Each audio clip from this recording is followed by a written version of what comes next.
Ya, teman-teman semua, selamat datang kembali ke channel ini.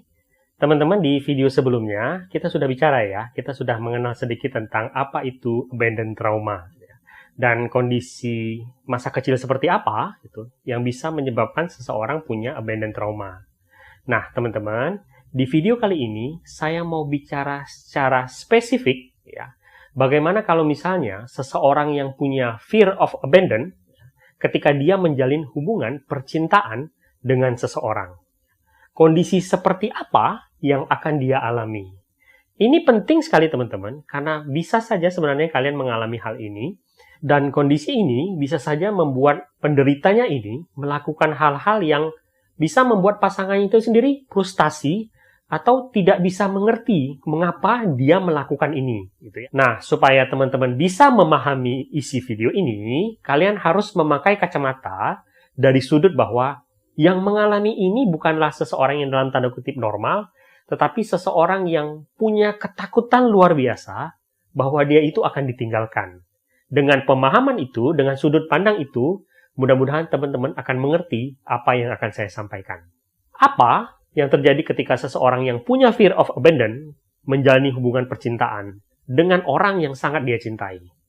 Yang pertama ya teman-teman ya, secara konstan, secara berkala, kamu akan selalu mempertanyakan apakah pasanganmu sungguh-sungguh mencintai kamu. Ini analoginya tuh begini teman-teman.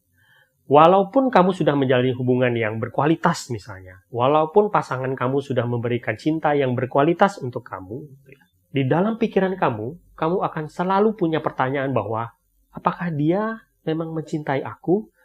Apakah dia sungguh-sungguh mencintai aku? Apakah dia tetap mencintai aku? Gitu. Pertanyaan ini selalu muncul di dalam pikirannya kamu. Saya kasih sedikit analogi ya. Saya tuh pernah baca satu ilustrasi lah. Jadi ada 4 gambar di situ, oke? Gambar pertama itu teman-teman, itu menggambarkan si pasangan itu ketika mereka masih muda, mereka masih berkencan dengan menggunakan bunga, gitu ya. Si wanita bertanya kepada si pria, apakah kamu benar-benar mencintai aku? Gambar kedua itu adalah ketika mereka menikah, ya. Ada cincin kawin di situ, ada perayaan pernikahan di situ, dan si wanita juga kembali bertanya bahwa, apakah kamu mencintai aku? Gambar ketiga itu adalah ketika mereka sudah punya anak dan ketika mereka sudah punya cucu gitu ya. Si wanita itu kembali bertanya, apakah kamu benar-benar mencintai aku? Dan gambar terakhir itu adalah ketika mereka sudah tua, sudah lansia, duduk di kursi memakai tongkat dan si wanita masih menanyakan pertanyaan yang sama. Apakah kamu mencintai aku? Ilustrasi ini sedikit menggambarkan bagaimana seseorang yang punya fear of abandon secara konstan sampai itu disembuhkan, dia masih tetap punya keraguan apakah pasangannya benar-benar mencintai dia. Oke ya, itu satu. Yang kedua, teman-teman, di beberapa kasus, orang-orang yang punya fear of abandon ini, ya, mereka bisa saja melakukan hal-hal ekstrim untuk mensabotase hubungan mereka dengan partnernya mereka hanya supaya mereka ingin diyakinkan bahwa partnernya itu tidak akan meninggalkan dia. Ini tidak selalu terjadi teman-teman. Tetapi kalian mungkin pernah lihat nggak ya, bagaimana ada seseorang tuh yang biasanya ketika dia menjalin hubungan, dia suka sekali bikin masalah, dia suka sekali mencari-cari masalah dengan pasangannya, sesuatu yang sebenarnya tidak harus dilakukan gitu ya. Tetapi dia melakukan itu dengan alasan bahwa oh, saya ingin menguji apakah dia benar-benar mencintai saya atau tidak. Which is sebenarnya itu kan nggak sehat ya, karena itu kan sebenarnya membuat masalah-masalah yang tidak perlu kan sebenarnya. Tetapi ini terjadi itu teman-teman. Walaupun tidak semua melakukan ini, tetapi ada yang secara konstan melakukan ini terus-menerus di setiap hubungan yang dia punya. Yang ketiga, seorang yang punya fear of abandon, ketika dia menjalin sebuah hubungan, teman-teman, dia itu butuh selalu untuk diyakinkan. Ya. Ini juga mirip dengan yang pertama tadi, teman-teman ya. Kamu sebagai penderita, ya, bisa saja sebenarnya punya hubungan yang baik gitu ya dengan partnermu. Partnermu mencintai kamu, dia menunjukkan rasa cintanya dia. Gitu ya. Dari waktu ke waktu itu dilakukan secara konstan. Tetapi bagi seorang yang punya fear of abandon, kondisi seperti ini harus selalu dipertahankan dalam tingkat kekonstanan yang sama, gitu. Ilustrasinya tuh gini, teman-teman. Ketika kamu misalnya menjalin hubungan ya, dan hubungan itu baik ya, kita anggaplah kualitas hubungannya itu dinilainya 8 misalnya, kan gitu. Nah, kalau kamu mengakhiri hari ini dengan nilai 8 dalam hubungannya kamu, ya, besoknya ketika kamu memulai kembali hubungan kamu dengan si partner, seharusnya skalanya kan dimulai dari angka 8 ketika penutupan hari kemarin kan, gitu. Kira-kira begitu. Tetapi kalau kamu punya fear of abandon, teman-teman, besoknya itu kamu belum tentu akan memulai itu dari angka 8. Bisa saja kamu akan memulai itu dari angka 2 atau angka 3. Kenapa? Karena rasa takut akan pengabaian kamu itu bisa mengikis nilai dari hubungan kamu tersebut, gitu. Walaupun tidak ada hal buruk apapun yang terjadi. Kalau di hubungannya normal kan guys, gitu ya, ketika nilai hubungannya itu tinggi misalnya, dan kemudian ada pertengkaran, gitu ya, ada konflik, itu kan bisa menurun, ya. Tetapi bagi penderita fear of abandon, gitu ya, walaupun pertengkaran tidak terjadi, walaupun konflik tidak terjadi misalnya, nilai dari hubungan tersebut bisa turun dengan sendirinya. Bukan karena salah partnernya, bukan karena salah diri dia, tetapi karena rasa takut dia mengikis hal tersebut. Dan tentu hal ini menyedihkan, bukan? Karena tidak ada hal yang mendegradasi kualitas hubungan tersebut, tetapi nilai hubungan tersebut turun dengan sendirinya. Yang keempat, itu adalah overanalysis dan overthinking dalam setiap kata dan tindakan.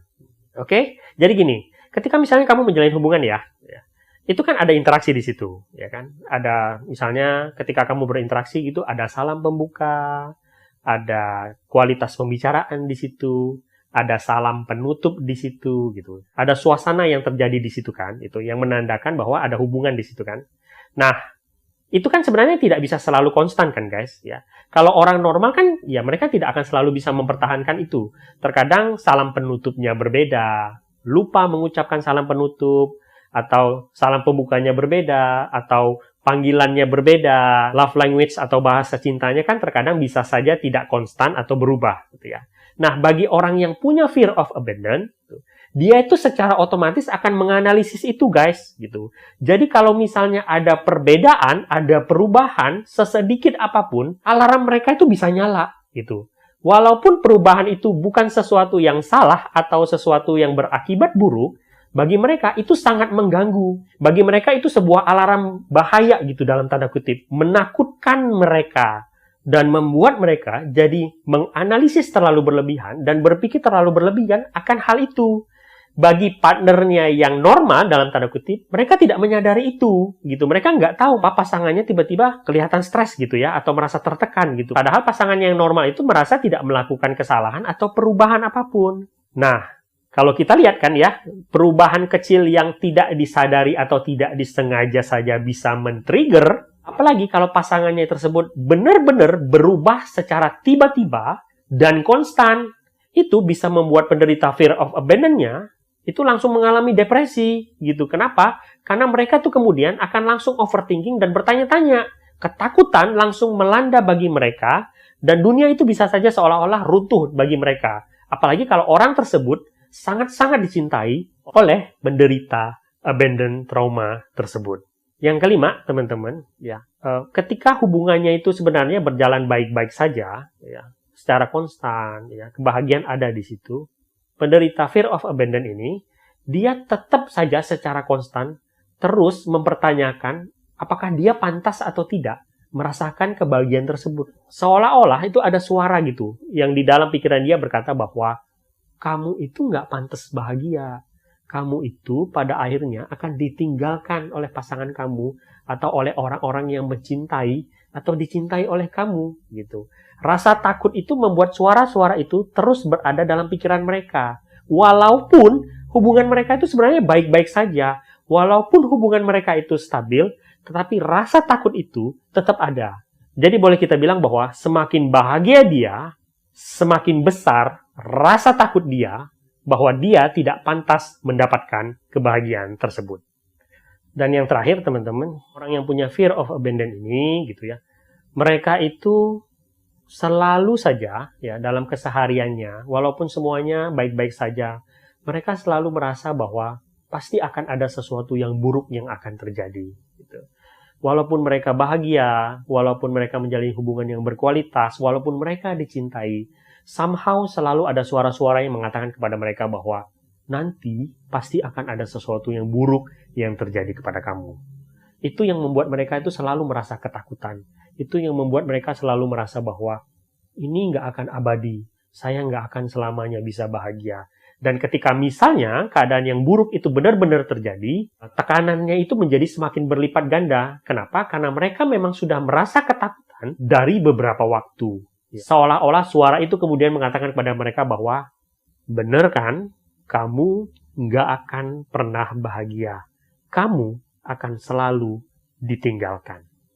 Nah, teman-teman, itu beberapa hal ya yang saya bisa katakan itu ya. Jadi sebenarnya teman-teman, punya trauma pengabaian ini nih sesuatu yang luar biasa, menakutkan sebenarnya. Kamu punya itu, tapi kamu nggak bisa kasih tahu ini kepada orang-orang gitu. Kenapa? Karena kamu merasa kamu akan dihakimi karena hal itu. Kamu merasa mungkin nggak akan ada orang yang bisa mengerti akan hal itu.